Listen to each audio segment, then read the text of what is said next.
I'm putting on my waist trainer. I haven't done this in, I think, 3 weeks. I was slacking. So first, this is the corset. Corset is on. One sec here.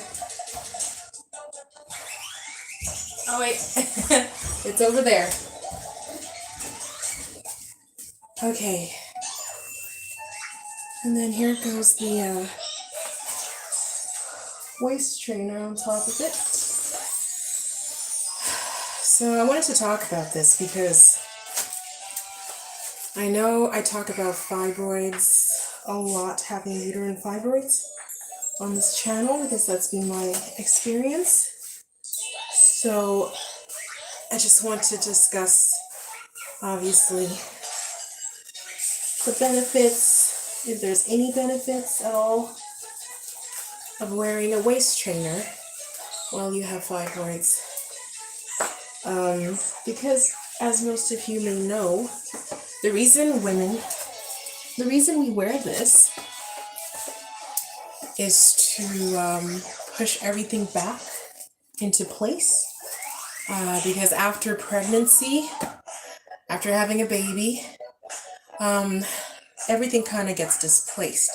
Your abs, your core kind of expands outwards. Your organs shift to make room for the baby, and a lot of things just get displaced, and the reason we wear this is not to lose weight necessarily. This doesn't really help with losing the belly fat if you have any belly fat from pregnancy, which most women have belly fat from pregnancy. It actually helps to just bring everything back to where it was, from your muscles, your organs, also your uterus, which is an organ.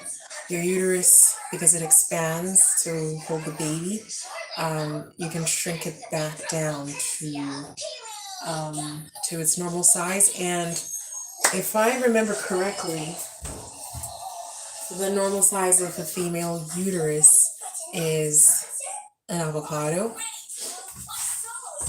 if I remember correctly. So the problem here with my situation, and most of you ladies who are probably following me because of the fibroid aspect of this, because we're trying to treat our uterus and get rid of those fibroids by shrinking them, or whatever tools that we run into. I'm willing to share whatever I try with you guys that's working. So the problem with uterus fibroids is that they're growths, right? And they because they grow on the surface, like mine are on the surface of my uterus, like on top of my uterus, not inside, but outside my uterus. But either way, because of that, they distort the shape and size of your uterus. So for some of us, instead of our uterus going back to this size, sometimes it stays this size. And that's because you have all these multiple fibroids that are on it, and it just can't go back to that size. I am pretty sure, I haven't gotten measured yet, but at my biggest, I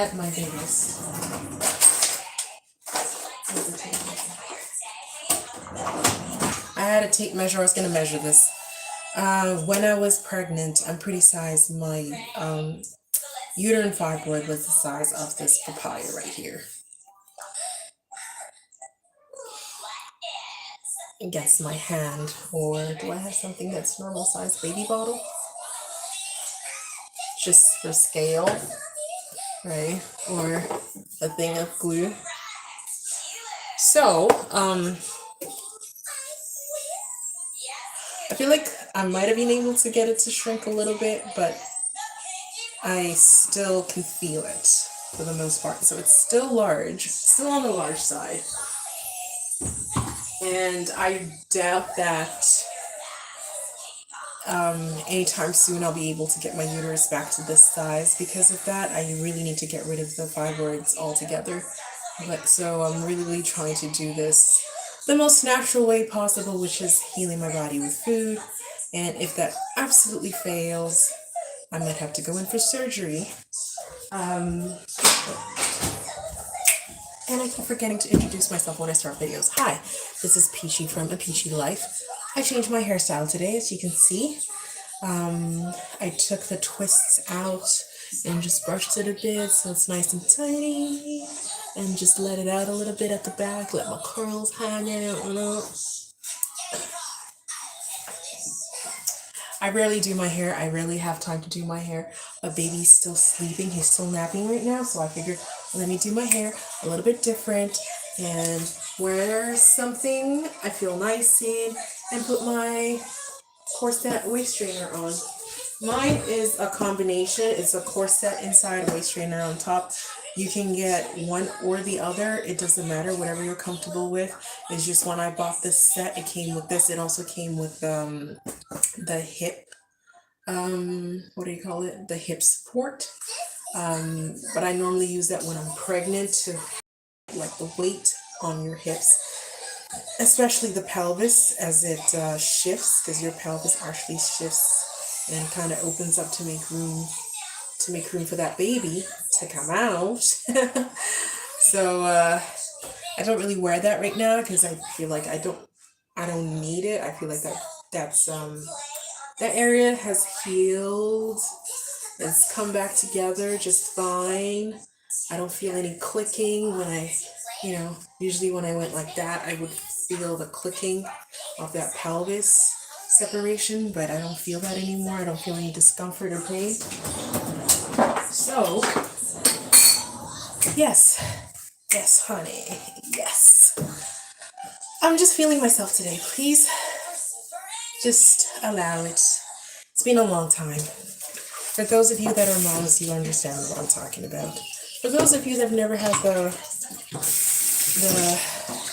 opportunity or discomfort of having your entire body change up on you, you might just think that maybe I'm conceited or something. That's okay. I generally don't care what people think about me. So, anyways, on that note,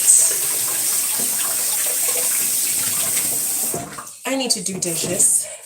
I have a lot to clean up, but I just wanted to talk to you about that, waist training. So if you don't have any, uterine growths, uterine fibroids or anything, this will work for you a lot quicker than if you do have uterine fibroids. So I would say, sorry, it's loud, just letting the water go down the drain.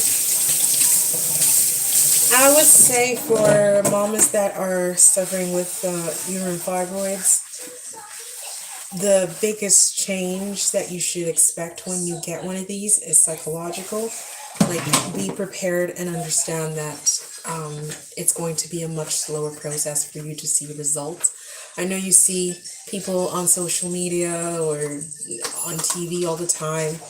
They have a baby today and they start wearing their waist trainer, and in just a few weeks, maybe a couple of months, 3 months, their waist is snatched back up again, They're back to their bodies, how they were before kids. First of all, that's a myth. Your body never really goes to how you were before kids. Even your uterus, you can shrink it to a certain size, but it never goes back to like the original size before you have kids. You can always tell in an ultrasound the size of the uterus of a woman who's had kids and who hasn't. Obviously, this varies for all of us, but nothing really truly goes back to 100%. And one of the biggest changes is obviously the psychological change. When you have children, that's a big change. A big shift happens there. So, and obviously hormonal and stuff, but psychologically, we go through so many. We go through I feel like the biggest change second to maybe going to war or something. Maybe going to war a second to having children. I don't know. I'll leave that up to you to judge. But today is waist trainer day. Waist trainer. Yeah. It's good to wear it when you're not eating. So like I've had breakfast, I've had lunch already. So I'm just gonna do dishes and get ready for supper. And I usually take it off about half an hour before supper, before I eat anything. Not supper specifically, but before I eat anything. That's when I take it off, because if you, trust me, I've learned this from experience, if you take your waist trainer corset off like right away and then eat right away, the pain, it could give you stomach cramps, right? Because everything's being constricted for some time. Your stomach's being constricted. It's not its natural relaxed state. So when you put food in there right away, it can be quite uncomfortable, for lack of better terms. Sometimes a little painful. So always remember to take it off half an hour before you eat. And for ladies that are busy, I know some of us are really, really busy through the day, and you don't get to sit down and have a meal, so you snack through the day. Being there, I understand that too. What you want to do is probably try to take advantage of your sleep time. You can put it on, sleep with it on. It's fine. It's safe. I've done this. I slept with it on. It's safe to sleep with it on. It's just a little bit uncomfortable. That's all. Just a tad bit uncomfortable. So yeah. Those are my tips for today on waist training. And that's it. We're gonna go do dishes now. Got a lot to do, and I will catch you guys later. Have a good day.